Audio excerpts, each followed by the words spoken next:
Master Your Mindset Radio, episode 54. Welcome to Master Your Mindset Radio, the show where we empower you to conquer limiting beliefs and transform your world with your gifting and purpose. Now for your host, Elizabeth Nader. Hi, my friends. Welcome back to another episode. Happy to have you here as always. Before we dive into today's topic, I want to let you know that as of this morning, the Mindset Reset virtual conference registration is now open. So if you go to mindsetreset2020.com, you will find the information there. But let me just give you a little background. If you've been following me for a while, you know that I have rescheduled this conference 3 times because of COVID. This was initially an in-person conference meant to happen early last spring, and obviously we had to keep changing it. Finally, we realized and embraced the fact that this was no longer going to be in person, impossible to do that. So we are excited about this pivot and the opportunity therein. This will now be 100% virtual. We lowered the price by 1/3 so that really so many people now can join in that couldn't before, and they can join in from anywhere in the world. It is Saturday, October 10th, 100% all-day virtual conference. I'm bringing in 3 other coaches to do workshops during the day besides my teaching. And this is just turning out to be something so amazing, so full of power, so impactful, you don't want to miss it. The great thing is that not only will you be with us that day virtually and be able to chat with us live and all of that, but you will have 6 months afterwards to watch the videos and rewatch the videos. So this is all about you getting past the things that are holding you back this year. And there's a lot for us to get past, right? And getting yourself set up with a new mindset, with a reset to really go after what you want to see in your life for 2021. It's around the corner. And our new goals are going to require we give up our old mindset. So I don't want you to miss this conference. It's super easy to be a part of it. Please go to mindsetreset2020.com and sign up now because there will be a limited number of seats and there is so much value in this. All right, so don't miss that. Go ahead, go look at that page today and get yourself on the list. Okay, so today's podcast is titled Moving Beyond Confidence. So what does that mean? Well, the word confidence, I think it's overused. And we all believe it to be an important word, and I don't think that we tend to challenge it that much. But ever since I met a really interesting, amazing guy, Dr. Nick Molinaro, and I did a podcast with him a few months ago, you should check it out. But ever since I met him and read his book and followed his work, I've understood and come to understand that confidence is not the goal. You know, as a parent, and a parent of an athlete and a parent of children who want to achieve, you think about instilling confidence in your children. We use that word so much. But after doing some work with Dr. Nick, I've come to understand that confidence is not really the ultimate goal and that we need to replace that word in our vocabulary. So before we get to his specific things, I want you to think about confidence differently. I want you to understand that it really is just a feeling. Confidence is a feeling, and feelings are fickle. Feelings sometimes lie to us, and feelings change from day to day depending on how we feel, depending on how we woke up, depending on any anxiety that's present in our life. There's so many issues that can affect confidence because confidence is a feeling. So the first thing, I'm going to give you 2 things to replace confidence with, 2 words, 2 concepts to replace the word confidence with. And the first one is the word courage. So I would like us to stop focusing on confidence and improving and increasing our confidence and instead focus on increasing our courage. Here is the difference.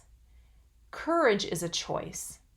It's a choice. We choose to do something scary. We choose to do something new. We choose to do something challenging. Courage is a choice. And when we step out in that courageous feeling, if we decide to use courage to do something we wouldn't have done before, we then enrich our lives. We then increase our skill set. We open opportunities for ourselves. And ultimately, confidence, which we're not focusing on, will build, right? Through the choice of courage.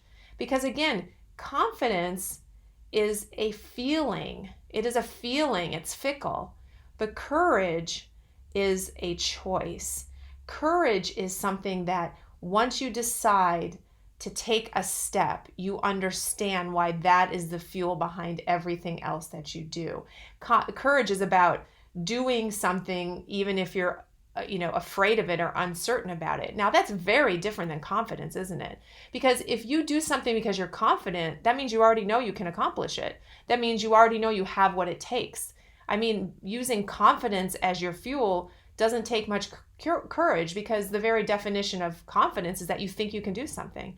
But courage is stepping out in the face of the unknown. Courage is saying, I don't know if this is going to work. I'm going to step outside my comfort zone. I'm not certain about the outcome, but I am choosing to be courageous rather than waiting for my confidence to catch up. So that is the first pivot of the two that I want you to make from this podcast, is that you're going to focus more on courage, focus more on recognizing that has to come first before your confidence. Because think about this, if you wait to do something until you have more confidence, when will that happen? When will that happen? Because again, confidence is a feeling, right? So any given day I might have more confidence or less confidence. Doubt and worry, fear, all of those feelings are the enemies of my confidence.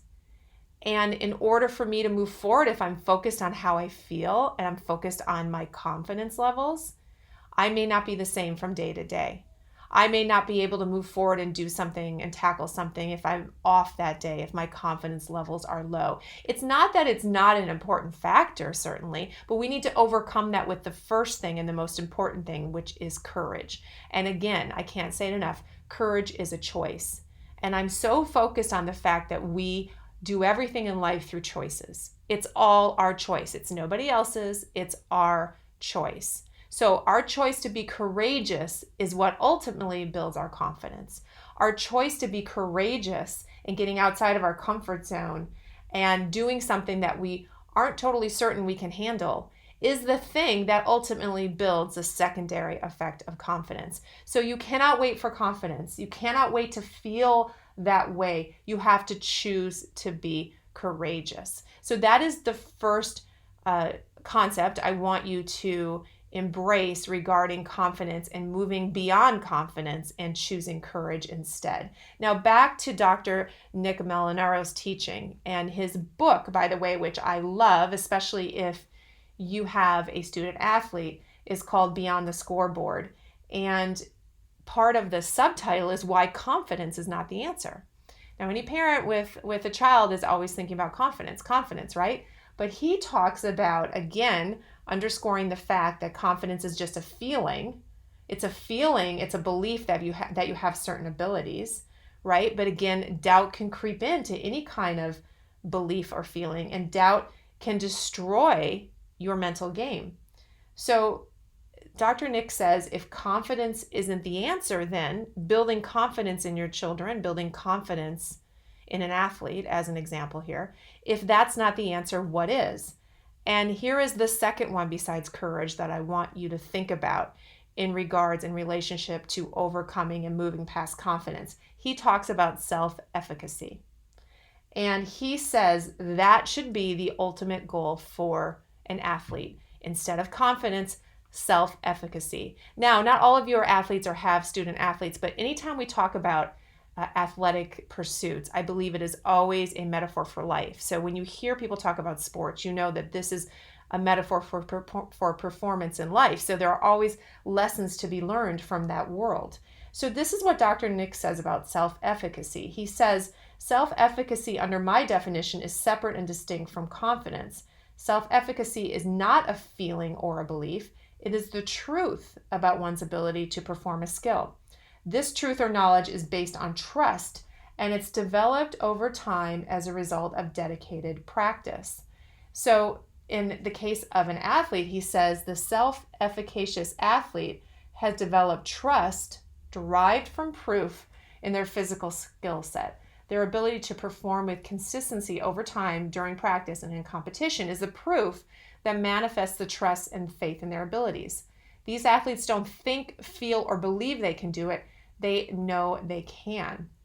So he also gives examples which make this really obvious, where we actually do move in self-efficacy in our life. We just don't realize it.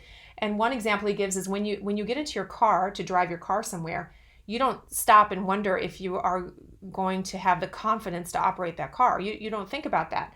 It's just naturally something you do because you have the truth that you know that you can do it. You've proven it to yourself before. You don't question that skill. You just get in and you drive the car. Now, that's not how you felt the first day that you got your license, but it's something that you built up to time after time after time of practicing to the point where it's second nature, to the point that unfortunately probably a lot of us are distracted by other things. We don't focus on driving at all, right? But it's a self-efficacy approach. It's an example of how you've learned something and practiced so much that you don't even question anymore whether or not you can do that. Now, put this self-efficacy in the context of what I just said about courage. We can move beyond confidence by doing two things. The first one is by choosing courage, by choosing to step out in courage, by choosing to do something outside of our comfort zone so that we can go to that next level in our life, so that we can ultimately build our confidence. But confidence is a feeling, right? So confidence is fickle. It's courage that allows us to step into that next level. When you went to go get your license, in this example that Dr. Nick gives, that took some courage. You decided to do that, to push beyond your boundaries. And then once you've made the choice of courage, now you practice. You keep doing that thing that you want to develop a skill for. You keep doing it to the point where you know it so well that you develop the trait of self-efficacy towards that particular thing in your life, so that it becomes second nature and you actually have a deeply held belief based on proof that you can do that thing well. So we start with the choice. And then we move into the repeated practice. This is ultimately how we develop a successful mindset. We step out in courage and we do that thing repeatedly until we've proven to ourselves it's second nature that we can be successful at it. This is the way we take ourselves to new levels in life. It's not by building confidence. It's not by having a strong sense of self-confidence. Don't forget now, whenever you hear that word, that's a feeling, that it's fickle, that it can change from day to day. That's not the thing that will take you where you need to go. It will always be a combination of courage and hard work, a combination of the choice to be courageous and the choice to work hard to develop the self-efficacy that proves to yourself that you can do it, so it becomes second nature. And then we move to the next level. And then we use courage again to step out. And then we do practice. And we continue to work on those things that are outside of our comfort zone until they become second nature. And this process continues. As long as we are reaching for the best in our life, we will always be making those two steps, a step of courage and a step of building self-efficacy by practice. So confidence is just an extra word. We use it a lot. I'm sure I'll catch myself saying it. It's just not the focus. It's not the goal. It's not what ultimately we want to achieve. It's the other things I talked to you about in this podcast. If you can make that shift mentally and start to focus in that way and start to choose courageous things and start to realize that you need to practice and do them enough so it becomes second nature, you will see yourself blow past goals in your life. You will see yourself achieve things that you have been trying to achieve, but your feelings kept them away from you, because you never know on a given day how you're going to feel about your self-confidence, how you're going to feel about yourself. But courage doesn't look at any of that.